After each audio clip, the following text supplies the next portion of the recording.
Isso aqui no 1 Reis 18, amém? Versículo 21, diz assim: então Elias se achegou a todo o povo e disse: até quando cocheareis entre dois?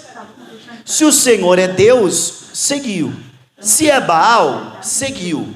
Porém o povo lhe não respondeu. Pastor, quem era Baal? O deus da fertilidade, que não fazia nada. Então o povo, irmão, não é que eles não orassem a Deus, não é que eles não pedissem ajuda para Deus, mas a Bíblia Sagrada nos mostra claramente, irmão, que eles não seguiam nem a Deus nem a nada. Então Deus não era o Senhor deles. E você vê que o próprio profeta disse: olha, até quando estarei preso entre dois pensamentos? Faz assim, ó, passa a mão na cabeça assim, ó, diga assim, ó, cabeça rachada. E tem muita gente assim, irmão. Tem muita gente que por estar com o pensamento dividido, a pessoa não sabe tomar uma decisão na vida dela. Tem muita gente que por ter um pensamento dividido, ela não sabe o que ela quer. Ela não sabe onde ela vai chegar. E aí isso é uma artimanha maligna para quê? Para que a pessoa não prospere, para que a pessoa não colha, para que a pessoa não tenha Deus na vida dela. E aí então, a Bíblia diz que esse profeta, ele desafia os profetas de Baal. E eram 450 profetas de Baal, mais 400 profetas de Azira. E a Bíblia diz que então ele fala: olha, eu vou fazer um desafio, e o Deus que responder com fogo será Deus verdadeiro. Irmão, e aqueles profetas lá de Baal e de Azira começaram a fazer um trabalho. E sabe essas coisas de religião? Eu imagino mais ou menos isso aqui. Tocaram tambor, fizeram tal coisa, e nada de acontecer resposta. Aí a Bíblia Sagrada diz que, irmão, eles pegaram e começaram a se mutilar. Eles começaram a cortar o próprio corpo, meu irmão, colocar sangue sobre o trabalho para ver se acontecia alguma coisa. E diga comigo bem alto: e nada. Pastor, não aconteceu nada? Nada, irmão. Nada.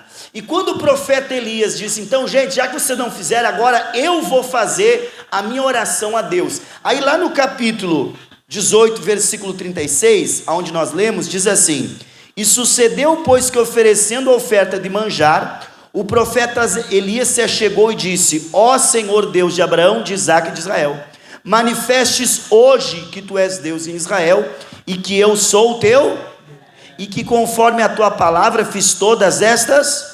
Responde-me, Senhor, responde-me, para que este povo conheça que tu, Senhor, és Deus, e que tu fizestes tornar o seu coração para... Então caiu fogo do... Então olha para mim, o fogo desceu. Mas por que o fogo desceu, pastor? Porque o profeta Elias não tinha Deus como Deus, mas como Senhor da sua vida.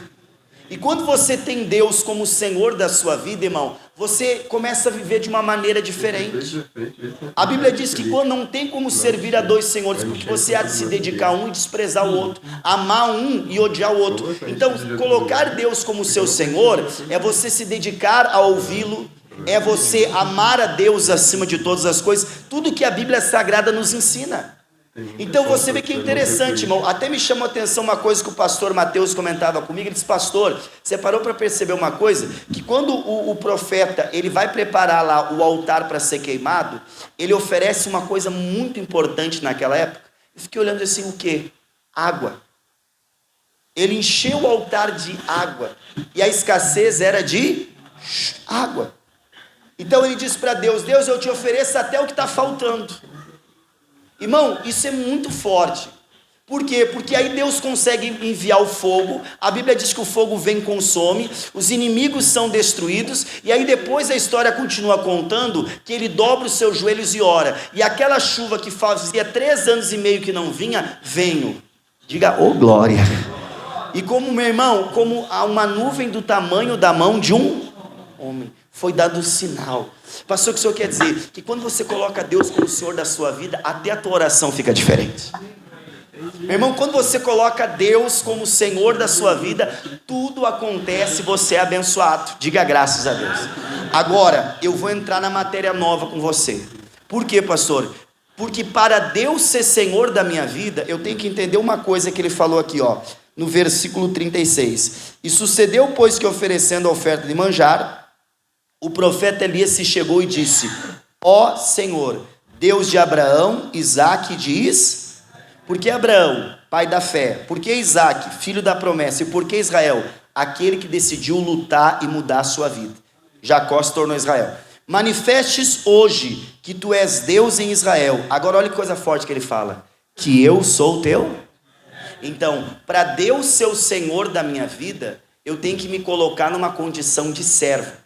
E aí eu vou entrar na matéria nova, por quê, pastor? Porque eu quero te ensinar o que é ser servo de Deus de verdade. Abra sua Bíblia, por favor, irmão, em Êxodo capítulo 21. Você já ouviu falar sobre o servo da orelha furada? Não? Dá um sorriso pro irmão do lado, diga aí. Será que Deus quer furar a tua orelha hoje? Pastor, o que é o servo da orelha furada? Abra lá, Êxodo capítulo 21, eu vou te explicar. E aí você vai entender, irmão, como que Deus vai se manifestar na sua vida. Diga graças a Deus, tá? Êxodo 21, por favor. Abra a sua Bíblia lá. Aqui em Êxodo 21, nós vamos ler sobre, o capítulo 20 fala sobre os 10 mandamentos. Você conhece os 10 mandamentos? E depois dos 10 mandamentos, Deus começa a dar algumas leis para o povo. E a primeira lei, logo após os 10 mandamentos, é a lei do servo, da orelha furada.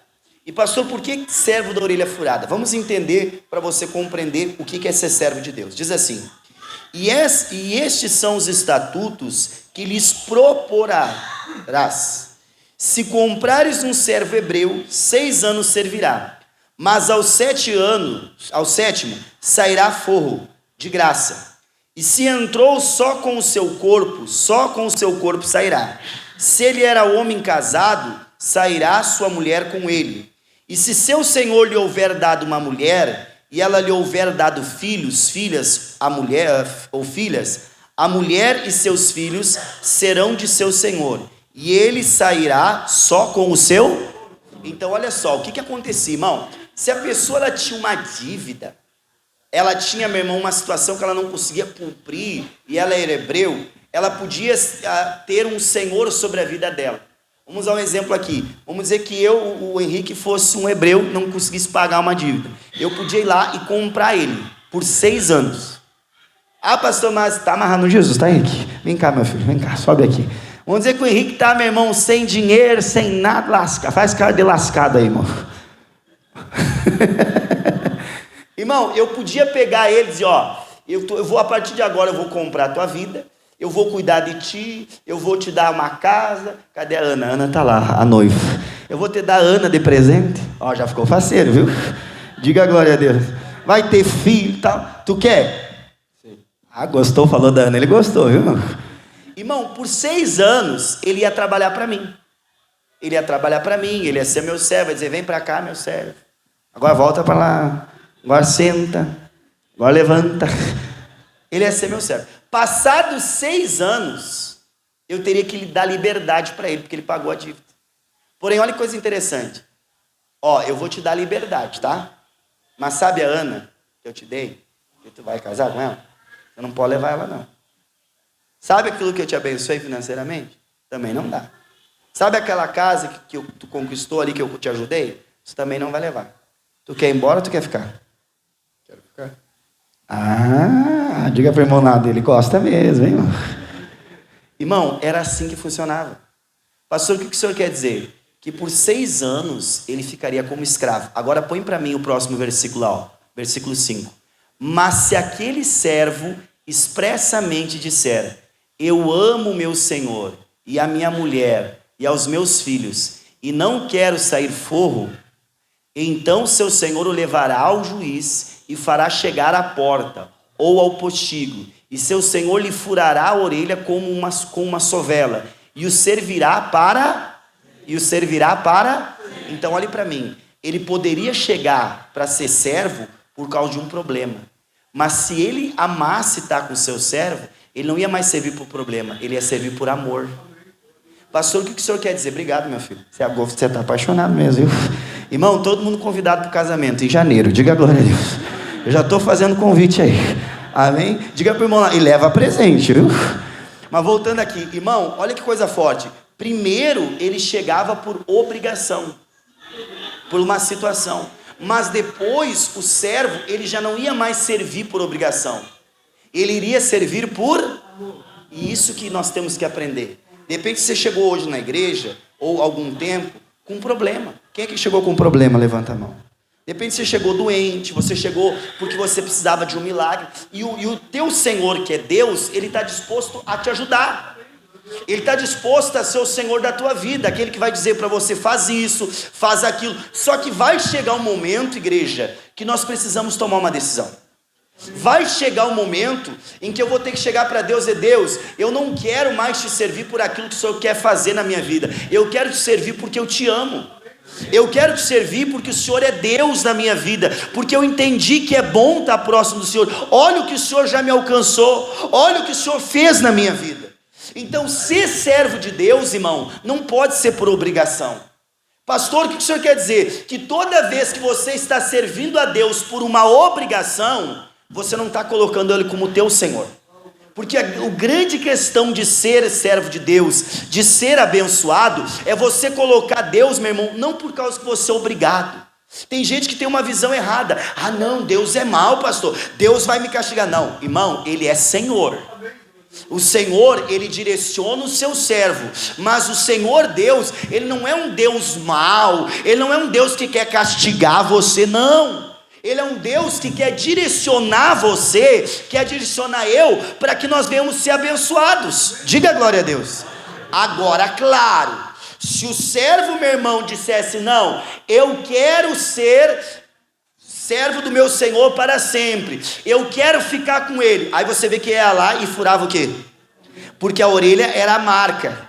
Todo mundo podia dizer, não, esse homem, ele é marcado, esse homem, ele ama o seu pastor, então quer dizer que eu vou lá e vou abrir a minha orelha e vou fazer um rombo? Não, irmão. Hoje a marca hoje ela é onde? No coração. Então quando você decide servir a Deus de todo o teu coração, então Deus começa a abençoar você. Então Deus começa a se manifestar sobre a sua vida. Agora, claro, se você tomar uma direção errada, a partir de agora você decidiu servir Ele como seu Senhor. Volta aqui, meu servo. Diga glória a Deus. Ele vai te direcionar. Não, ó, eu te dei a benção, está ali a tua benção, ó, tá? Olha lá para a tua benção, está te filmando, né? Ah, mas eu vou para lá porque eu briguei com a benção. Não, tua benção está aqui, vai para a tua benção. Assim é Deus. Deus, Ele não é um Senhor mau, mas Ele é Senhor. Se Ele for colocado como Senhor da tua vida porque você decidiu, Ele vai tentar te direcionar sempre. Ele vai dizer, não esquece que tu é meu servo, não esquece que tu entregou a tua vida para mim, não esquece que sou eu que te direciono, não esquece que sou eu que estou te mostrando o caminho, irmão, e aí nós somos abençoados. Quem está me entendendo, levanta a sua mão. Para compreender, volta, pode descer, meu filho. Diga glória a Deus. Volta lá para 1 Reis, agora para o capítulo 19. Por quê? Porque você vê que Deus respondeu à oração de Elias, sim ou não? Deus mandou fogo. Quem crê que Deus mandou fogo? Deus mandou a chuva que há 3 anos e meio não vinha. Mandou ou não mandou? Diga glória a Deus. Diga assim, porque ele era servo. Mais uma vez, porque ele era. Então, irmão, é muito forte isso aqui. Agora no capítulo 19 aconteceu um negócio, irmão, que o Elias deixou de servir a Deus. Pastor, como assim? Verdade. E aí que tá, o diabo ele sempre vai criar uma situação para que você deixe de ser o servo da orelha furada, para que você deixe de ser aquela pessoa que diz assim, não, eu vou ficar com o meu Senhor porque eu amo Ele. O diabo sempre vai querer fazer o quê? Que você mude a sua escolha. Quem é que escolheu viver para Jesus? Você já parou para perceber que o diabo faz de tudo para que você não viva para Ele? Você já parou para perceber que o diabo faz de tudo para afastar você da presença do seu Senhor? Você diz, não pastor, olha, eu reconheço o que Deus fez na minha vida. Aí o diabo começa a se levantar para dizer assim, muda a tua escolha, muda a tua escolha. Muda a tua escolha. Não, eu escolhi largar o pecado, largar o vício, largar, sei lá, a cachaça que estava me destruindo. Aí o diabo vai fazer de tudo para fazer você escolher a cachaça de novo. Diga comigo, está amarrado, Satanás. Quem está me entendendo, levante sua mão. Ele vai fazer, por isso que nós temos que ter cuidado. Aqui no 1 Reis, capítulo 19, diz assim, ó: e Acabe fez saber a Jezabel tudo quanto Elias havia feito, e como totalmente matara todos os profetas Então, é o capítulo 19, versículo 1. Ele tinha, meu irmão, acabado com os inimigos, ele tinha vencido. A Bíblia diz que Deus tinha se manifestado e o povo dizia: só o Senhor é? Só o Senhor é? E aí o rei contou para a mulher dele. Só que a mulher dele, não tem nenhuma Jezabel aqui, né, irmão? Para não ficar ninguém ofendido comigo, tá? Não estou falando de se você conhece alguma Jezabel, não é essa, é da Bíblia, diga glória a Deus. Mas essa Jezabel da Bíblia era Satanás em pessoa. Que isso, pastor? Verdade. E tem pessoa que, irmão, gosta de ser usado pelo diabo. Quem concorda comigo? Quando ela soube, irmão, que o Elias tinha feito, ela ficou doida da cabeça. Por quê? Porque ela era idólatra a Baal. E aí olha o que ela fez, irmão. Então Jezabel mandou um mensageiro a Elias a dizer-lhe: assim me façam os deuses e outro tanto, se de certo amanhã essas horas não puser a tua vida como a de um. O que vendo ele se levantou para escapar com vida e se foi. E venha-se Bersabá, que é de Judá, e deixou ali o seu moço.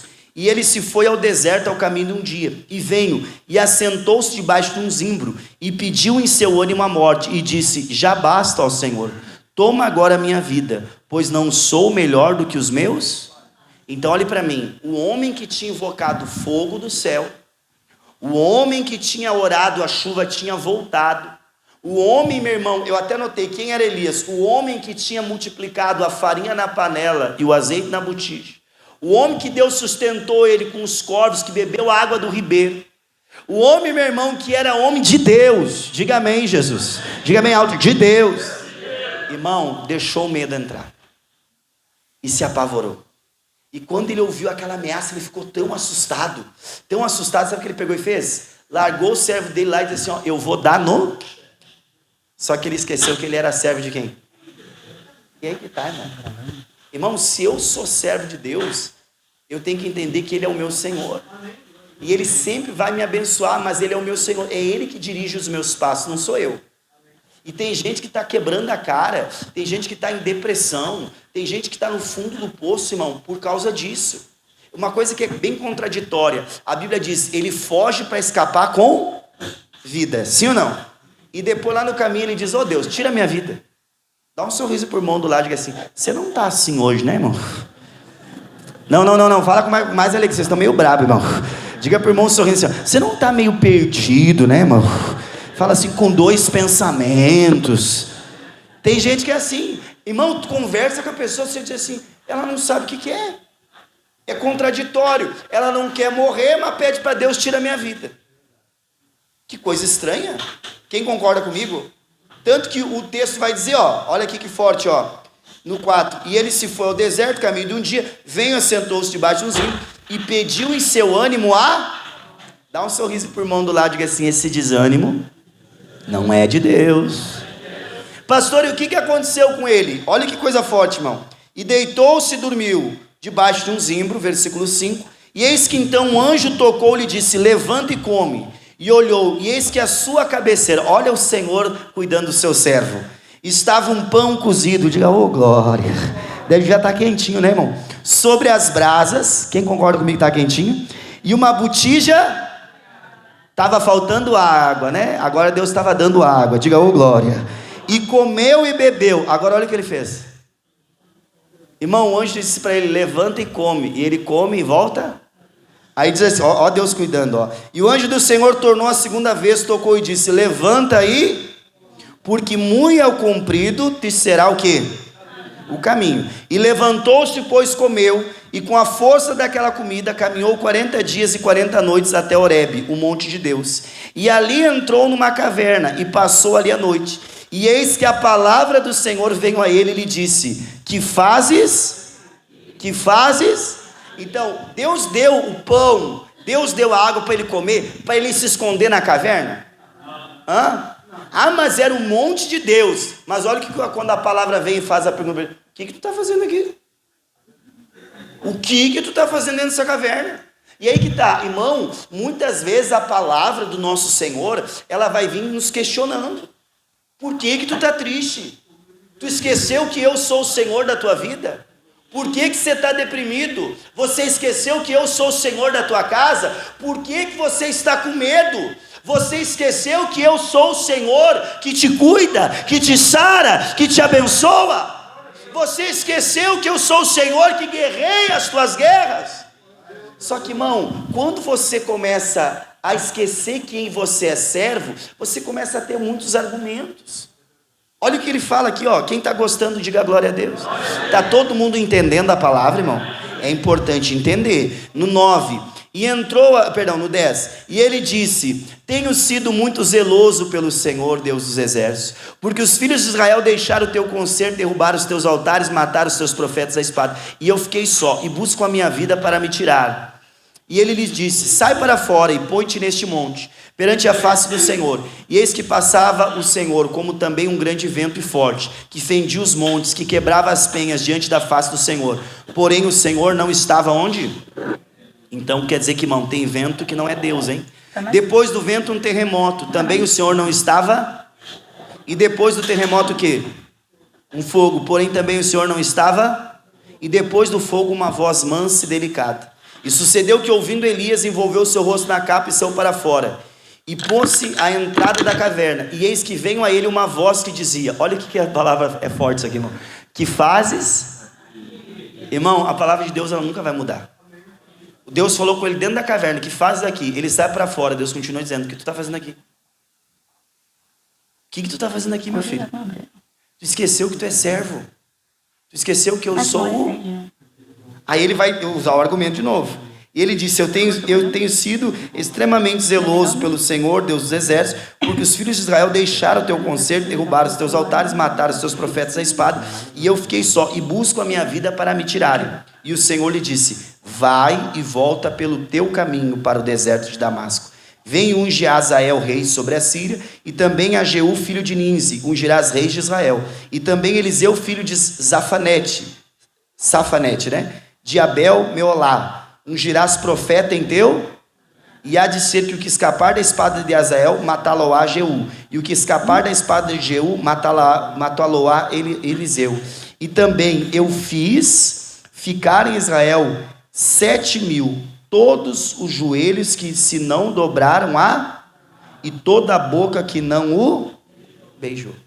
Então olhe para mim, enquanto ele estava dizendo para Deus: Deus, eu estou sozinho, Deus, eu estou assim, olha o que Deus fala para ele: tu não está sozinho, eu guardei 7.000 que não se prostraram. Sabe o que eu entendo, irmão? Que Elias tinha 7.000 intercessores pela vida dele. De repente você diz: ah, pastor, mas eu estou sozinho. Você não sabe se não tem ninguém orando por ti, irmão. E com certeza tem. Quem está entendendo, levanta sua mão. Pelo menos um pastor eu sei que tem. Pode ter certeza disso. Só que muitas vezes a pessoa, ela esquece quem ela é. E ela vai se perdendo. Você vê que é interessante. Que Deus falou para ele: querido, volta o caminho. E já que tu não tem coragem, unge 3. Unge o Azael, unge o Jeú e unge o Eliseu. Porque o que não escapar de um, vai cair na mão do outro. Quer dizer o quê? Era para ti acabar com esse inimigo.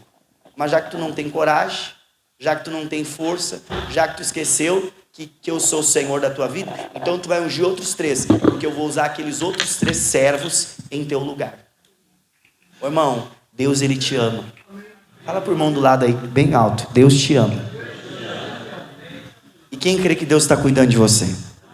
Ah, pastor, mas vai se levantando uns desafios complicados, eu sei, irmão. Mas, irmão, o mesmo Deus que manda fogo, o mesmo Deus que mandou água, era o mesmo Deus que ia dar vitória sobre aquela ameaça.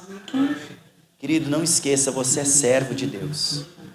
E se você escolheu servir a Deus, você vai ver Deus operar na sua vida. Pastor, mas se eu não quiser servir a Deus, é uma escolha sua. Você vê que o servo, ele tinha 6 anos para trabalhar para o seu Senhor. E no 7º ano, ele podia escolher. Ah, pastor, mas ele ia escolher sair sem nada. Não vou chamar o servo aqui, fica aí, servo. Né? Mas, irmão, é uma escolha da pessoa, porque Deus só pode, meu irmão, garantir aquilo que ele fez por você. Ele não pode te dar alguma coisa que ele não fez. Ele só pode sustentar aquilo que ele te deu. Então, se ele deu a esposa para o servo, se ele deu os filhos para o servo, se ele deu os bens para o servo, se o servo continuar seguindo ele por escolha, ele vai continuar sustentando aquele servo. Porque da mesma forma que o servo tem obrigação com o seu senhor, o senhor também tem com o seu irmão. E Deus está dizendo: filho, Eu quero te fazer servo. Para encerrar, não precisa nem você abrir a Bíblia, não. Mostra aí para mim João 15, por favor. Olha aqui na tela. Se quiser anotar, anota que é muito bonito esse versículo. João 15. Diz assim, ó. E já vos não chamareis o quê? Porque o servo não sabe o que faz o seu. Então, meu irmão, quando a pessoa ela entra na igreja, quando a pessoa ela entrega a vida para Jesus, ela é servo. Só que aí, olha que coisa forte. Quando a pessoa escolhe ser servo para sempre, amar o seu Senhor, ele disse, ó, já não te chamo mais de servo, porque o servo não sabe o que faz o seu Senhor. Quem aqui já entendeu o que Deus pode fazer na sua vida? Você já entendeu que Deus pode dar para você, irmão, ruas de ouro, mar de cristal, que Deus pode salvar sua casa, sua família? Então olha o que ele vai dizer, ó. Mas tenho-vos chamado amigos, porque tudo quanto ouvi de meu Pai vos tenho feito. Olha o versículo 16 agora. Não me escolhestes vós a mim, mas eu vos escolhi a vós e vos nomeei. Quer dizer o quê? Fui eu que te escolhi, eu que decidi ser o Senhor da tua vida. Para que vades e deis o vosso fruto, a fim de tudo quanto em meu nome pedides ao Pai, Ele vos... Irmão, Deus só quer te abençoar. Diga para o irmão do lado sorrindo, Deus te ama muito, viu? Deus te ama muito. Quem acredita nesse amor? E prova disso, irmão, que tudo que você tem hoje, eu reconheço tudo que eu tenho, foi Deus que me deu. Eu sei de onde Deus me tirou, eu entendo muito bem o que Deus fez na minha vida, e hoje já não é mais uma obrigação. Hoje é amor. Pastor, o que o senhor quer dizer? Que quando você vive a palavra, meu irmão, por obediência, não por obrigação, é porque você já subiu um nível. Você deixou já de ser servo. Você sempre vai ser servo, mas você já subiu um nível. Agora, para Deus, você é conhecido como amigo, como uma árvore frutífera, como uma pessoa abençoada, em nome de Jesus. Pode aplaudir o nome dele. Bem forte as suas palmas. Glória a Deus. Amados, vamos ficar de pé agora. Eu gostaria de orar com você. Respira fundo aí, irmão. Diga para o irmão do lado, você entendeu a palavra?